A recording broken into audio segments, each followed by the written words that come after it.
பாரதிய ஜனதா கட்சியின் சார்பாக இந்திய தேர்தல் ஆணையத்துடைய வழிகாட்டுதலின்படி தென்காசி மாவட்டத்தில் இந்த வாக்காளர் பட்டியலுடைய சிறப்பு தீவிர திருத்த பட்டியலானது அங்கீகரிக்கப்பட்ட அனைத்து அரசியல் கட்சிகளுடைய கடந்த 27/10க்கு அப்புறம் ஒரு மாவட்ட ஆட்சியர் தலைமையில் ஒரு மீட்டிங் போட்டு மிக சிறப்பான முறையில் இந்த பணி தொடங்கப்பட்டது.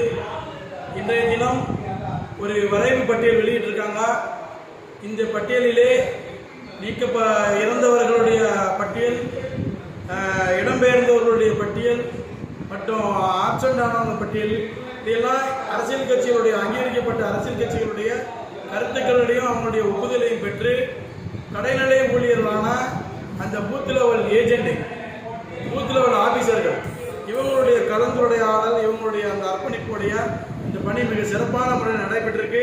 தென்காசி மாவட்டத்தில் இந்த பணி நடைபெறுவதற்கு அனைத்து அரசியல் கட்சிகளும் ஒத்துழைப்பு கொடுத்தாங்க. மாவட்ட நிர்வாகமும் அந்த ஊழியர்களும் மிக சிறப்பான முறையில் பணி செஞ்சார்கள் என்பதை பாரதிய ஜனதா கட்சியின் சார்பாக தெரிவித்துக் கொள்கிறோம்.